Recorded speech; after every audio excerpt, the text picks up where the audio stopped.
अस्सलाम वालेकुम एरीज़। मैं हारिस अज़मी प्रोफेशनल एस्ट्रोलॉजर आपकी खिदमत में हाजिर हूँ अपनी ड्यूटी पूरी करते हुए रिसर्च वर्क लेकर। हमेशा ही कोशिश करता हूँ वक्त की साइंस से कुछ अच्छी सी खबरें ढूंढ कर आपकी खिदमत में पेश करूँ ताकि आप अपनी ज़िंदगी के अहम फैसले बर वक्त ले सकें।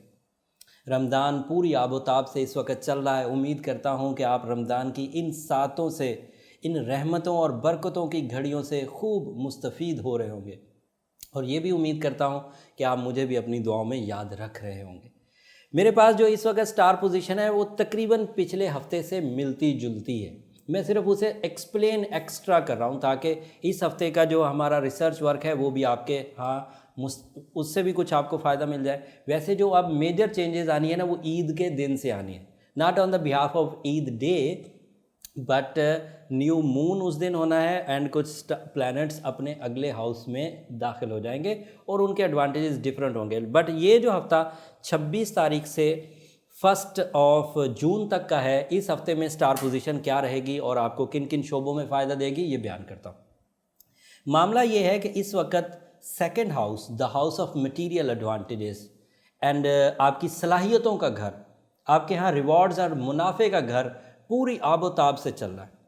इस वक्त अगर कोई करने वाला एरीज है, करने वाला मतलब प्रैक्टिकल एरीज, टैलेंटेड है और उसके पास रिसोर्सेज हैं, तो मुझसे ये गारंटी ले लें कि वो ज़रूर बूम पर जाएगा ही जाएगा। स्टार सिचुएशन इस वक्त आइडियली परफॉर्म कर रही है।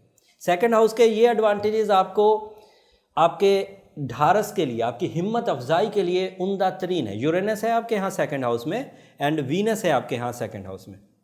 Venus is a lord of love, care, communication, public image, मोहब्बत एंड एग्रीमेंट्स एंड दिलचस्पी और concentration, peace of heart and peace of mind. ये सब आप जब वो काम कर रहे होंगे तो उकताहट का सामना नहीं करना पड़ेगा। तो ये चीज़ें तो आपको मिल रही। And Uranus is producing some opportunities, एक मौका और उस मौके के अंदर से दूसरा मौका उठेगा जो कामयाबी की तरफ आपको ले जाएगा।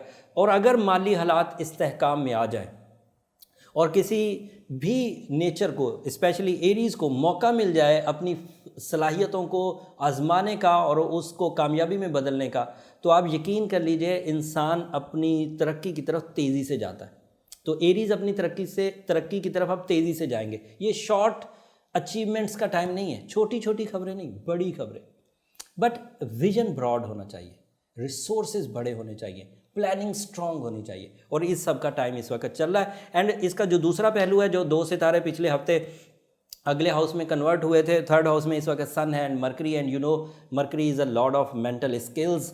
तालीमी काबिलियत वाले तालिब इल्म जो अपनी सरगर्मियों को बढ़ाना चाहते हैं, इस वक्त वो अपने अंदर IQ लेवल आइडियल देखेंगे, मेमोरीज़ को बहुत स्ट्रॉन्ग देखेंगे, दिल लगेगा कामों में। एंड मरकरी की वजह से आप लोग जो भी चीज़ें हासिल करेंगे वो इरिवर्सिबल होंगी, आगे बढ़ेंगी, पीछे नहीं हटेंगी। जो कुछ भी आप अचीव कर लेंगे अपनी नॉलेज की सूरत में, अपने एक्सपीरियंसेस की सूरत में, वो आगे बढ़ेगा। एंड इन एक्सपीरियंसेस और सन की वजह से जो डिसीजंस आप लेंगे इनका फ़ायदा इज्तमाही होगा। ये इनफरादी तरह के एडवांटेजेस नहीं है, इज्तमाही तरह के एडवांटेजेस हैं। जब आप कोई फ़ायदा हासिल कर रहे होंगे तो वो फ़ायदा अगले लोगों को भी पहुंचेगा। 2 बुरी खबरें भी हैं, पिछले हफ्ते भी थी, अगले हफ्ते भी हैं, अगले 3 महीने तक है। सैटर्न आपके यहाँ 10th हाउस में रेट्रोग्रेड है। You know 10th house is a house of job, career, investments and उसमें सैटर्न का रेट्रोग्रेड होना कुछ कमज़ोरी लाएगा। जो चीज़ें आराम से हो रही थी वो आराम से नहीं हो पाएंगी। जो फैसिलिटीज़ बड़े फ़ायदे दे रही थी वो अब थमे थमे से, रुके रुके से, मध्यम से, मुबहम से फ़ायदे देंगी। तो इसके लिए आप प्रिपेयर रहिए, परेशान होने की ज़रूरत नहीं। 3 महीने चलेगा, 18 अगस्त को ख़त्म हो जाएगा। जुपिटर भी रेट्रोग्रेड हो रहा है 9वें घर में। जब 9वें घर में रेट्रोग्रेड होगा तो आपको एडवांटेजेस 8वें घर के मिलने लगेंगे। एंड 8वां घर बैतुल खौफ का है, 8वां घर हादसात का है, 8वां घर बीमारी का है। एंड अगर 8वें घर में जुपिटर रेट्रोग्रेड हो तो आपको लैक ऑफ लक का सामना करना पड़ेगा। तो बाअमल किस्म के एरीज़ के लिए ये हफ्ता बहुत अच्छा, बट जो लोग लक फैक्टर की तलाश में हैं और वो एरीज़ भी हैं तो उनके लिए ये 2 स्टार्स इस वक्त क्योंकि अच्छे नहीं चल रहे हैं तो कुछ अनहोनी नेगेटिव वे में हो सकती है। So you have to careful. अब केयरफुल होने के लिए जो ग्राउंड पर एफर्ट्स हैं वो तो आप करते ही रहिए, लेकिन जो स्पिरिचुअल एफर्ट्स हैं उसकी तरफ मैं आपकी तवज्जो दिलाता हूँ। एक तो सूरह यासीन की सेकंड लास्ट आयत अब 26 दफ़ा रोज़ पढ़िए। अब आखिरी अशरा शुरू हो जाएगा, जब तक वीडियो आप तक पहुँचेगी ऑलमोस्ट हम आखिरी अशरे के एज पर होंगे। एंड यू नो आखिरी अशरे में हमारी कीमती 4 रातें हैं।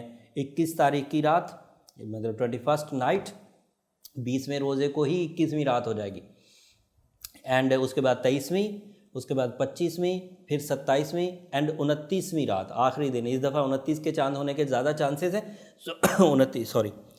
29वीं की जो रात है, इस रात तक आप हर ताक रात पर इस रेमेडी को इन्हांस करते जाइए, जो भी आप कर सकें। मतलब 26 टाइम तो पढ़ना ही पढ़ना है, ज़्यादा से ज़्यादा जितना पढ़ सके उतना अच्छा है। स्पिरिचुअल सिक्योरिटी मिलती रहेगी और ये साल का सबसे ज़्यादा स्पिरिचुअल अचीवमेंट्स का टाइम है।